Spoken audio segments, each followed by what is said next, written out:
আসসালামু আলাইকুম ভিউয়ার্স। বাংলাদেশ সেনাবাহিনীতে সৈনিক পদে যোগ দিন। এটার একটা নতুন সার্কুলার প্রকাশিত হয়েছে। নিয়োগ বিজ্ঞপ্তি টিরেট ২ বিশেষ পেশা। তো এই সার্কুলারের আপনার হচ্ছে এসএমএস ও অনলাইনের মাধ্যমে আবেদন শুরুর তারিখ হচ্ছে ৮ মার্চ ২০২৬ এবং লাস্ট ডেট হচ্ছে ৭ এপ্রিল ২০২৬।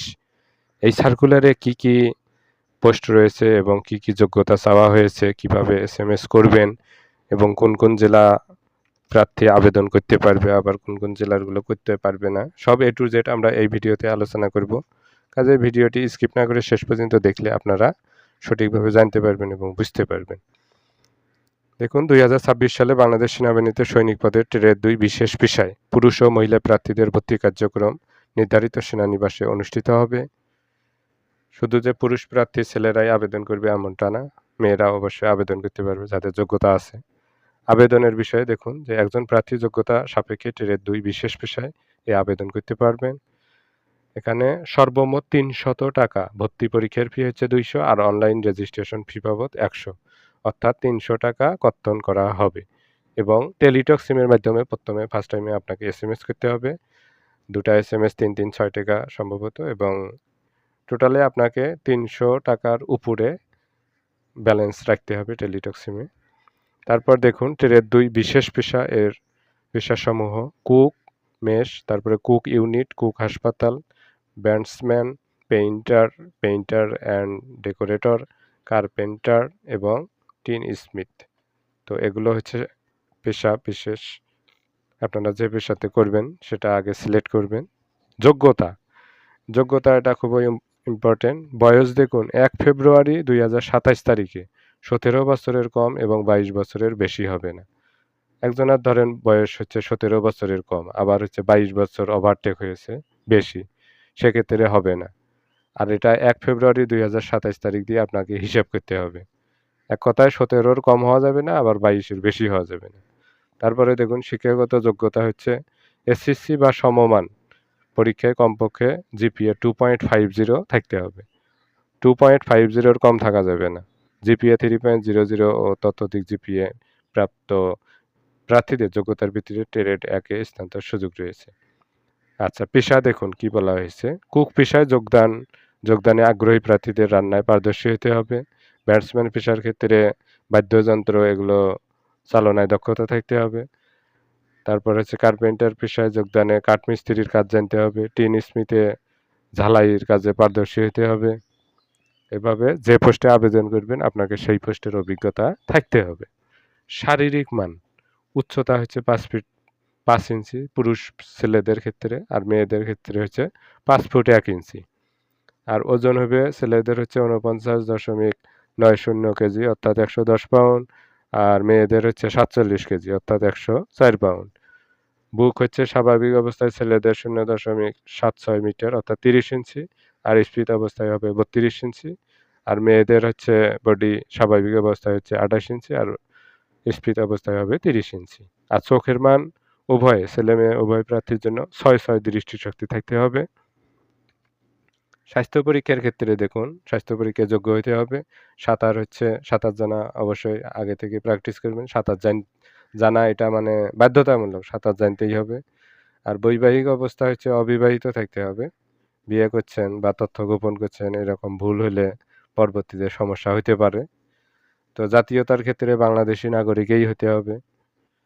আর ভর্তির সময় আপনাকে কি কাগজপত্র সঙ্গে নিয়ে যেতে হবে, তো এই বিষয়ে তারা সার্কুলারে বলে দিয়েছে যে শিক্ষাগত যোগ্যতার মূল সনদপত্র, অর্থাৎ আপনি এসএসসি পাস করছেন বা ইন্টার পাস করছেন তার সার্টিফিকেট মূলটা অথবা মার্কশিট লাগবে আপনাকে। তারপরে হচ্ছে ফটোকপি যদি করেন তো এটাকে সত্যায়িত করতে হবে। পরবর্তীতে চাকরির যে কোনো পর্যায়ে আপনাকে মূল সনদপত্র এটা দেখাতে হবে, উপস্থাপন করতে হবে। তারপর দেখুন সংশ্লিষ্ট শিক্ষা প্রতিষ্ঠানে এক কথায় এখানে প্রশংসাপত্র, এসএসসি পরীক্ষার প্রবেশপত্র, আপনার এসএসসি ইন্টারের অর্থাৎ বা এসএসসি দিয়ে করলে এসএসসির প্রশংসাপত্র, আবার এসএসসি ইন্টার দুটো দিয়ে করলে এসএসসি ইন্টারের দুটোই প্রশংসাপত্র, আর হচ্ছে এসএসসির অ্যাডমিট কার্ডটা লাগবে। ক্লিয়ার বলা হয়েছে এসএসসি পরীক্ষার প্রবেশপত্র মানে অ্যাডমিট কার্ডটা লাগবেই। তারপরে হচ্ছে অভিভাবকের সম্মতিসূচক, অর্থাৎ অভিভাবকের সম্মতিসূচক এটা ইউনিয়ন পরিষদ থেকে নিতে হবে, আর এটা চেয়ারম্যান কর্তৃক সত্যায়িত করে নিতে হবে। তারপর হচ্ছে চেয়ারম্যান কর্তৃক দেওয়া জন্মসূত্রে বাংলাদেশের নাগরিকত্ব সনদ, অর্থাৎ চেয়ারম্যান সার্টিফিকেট যেটা আপনারা বলেন, নাগরিকত্ব সনদ এটা লাগবে, এবং অরিজিনাল অবশ্যই সিগনেচার থাকতে হবে চেয়ারম্যানের। তারপর হচ্ছে জন্ম নিবন্ধন সনদ অথবা জাতীয় পরিচয়পত্র যাদের আছে সেটি লাগবে এবং সত্যায়িত করতে হবে। পিতা মাতা জাতীয় পরিচয়পত্র এগুলো সত্যায়িত করে নেবেন। পাসপোর্ট সাইজের ছবি 6 কপি লাগবে, আর স্ট্যাম্প সাইজের হচ্ছে 2 কপি। বর্গিত হচ্ছে সাঁতার জানা অবশ্যই জানতে হবে, আর হচ্ছে পোশাক থাকতে হবে সাঁতারের জন্য, এগুলো নিয়ে যাবেন আগে। আর লিখিত পরীক্ষার জন্য কলম, জ্যামিতি বক্স, পেন্সিল, স্কেল, ক্লিপবোর্ড এগুলো আগে নিয়ে যাবেন। আর বিভিন্ন ক্ষুদ্র নৃগোষ্ঠী সম্প্রদায়ের ক্ষেত্রে প্রমাণস্বরূপ নৃগোষ্ঠী অথবা সম্প্রদায় প্রধান, রাজা, ইউপি চেয়ারম্যান, সিটি কর্পোরেশনের সনদপত্র, অনলাইনে আবেদনের প্রবেশপত্র, অর্থাৎ এই সার্কুলারে আবেদন করার পর আপনি যে অ্যাডমিট কার্ড পাবেন সেটি রঙিন কপি করে আপনাকে প্রিন্ট করে সাথে নিয়ে যেতে হবে।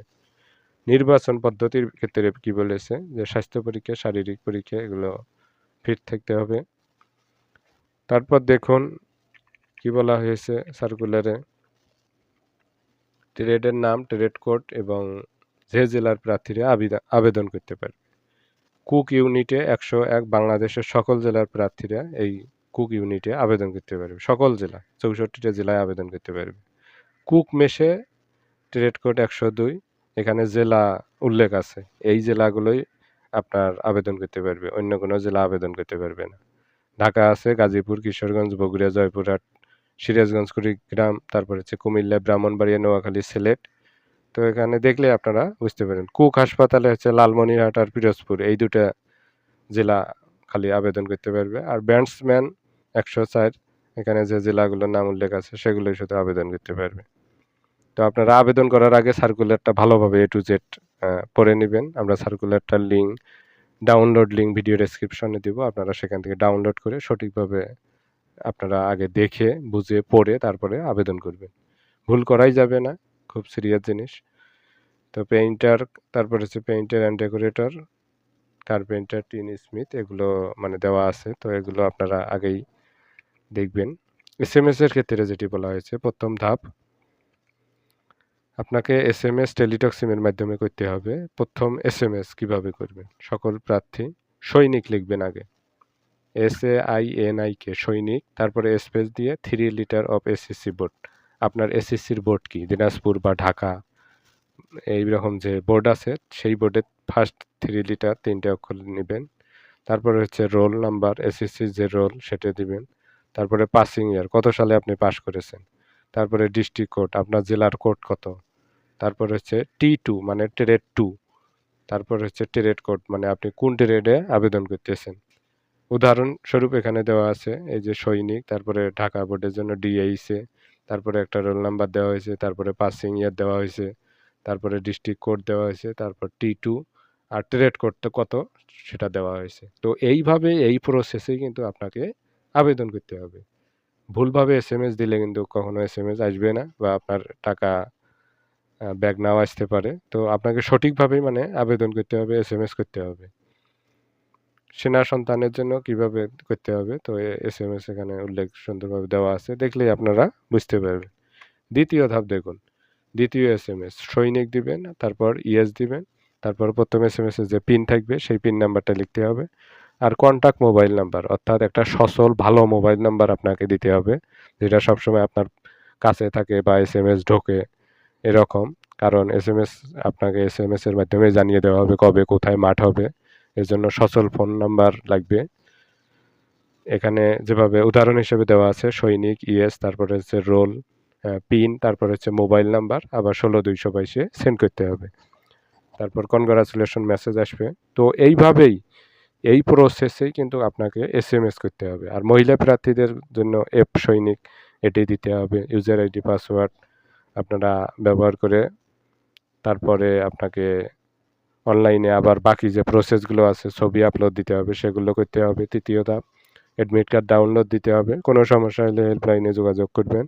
আর কোন জেলার জন্য কত কোড সেগুলো এখানে নিচে দেওয়া আছে, এগুলো দেখলে আপনারা জানতে পারবেন। তো ভিউয়ার্স এইভাবে সঠিকভাবে আপনাকে জেনে বুঝে আপনাকে এই সার্কুলারে আবেদন করতে হবে। আশা করি আপনাদের মাঝে ভিডিওটি ভালো লেগেছে। ভিডিওটি ভালো লাগলে অবশ্যই আমাদের চ্যানেলকে সাবস্ক্রাইব করবেন এবং পাশে থাকবেন। Thank you.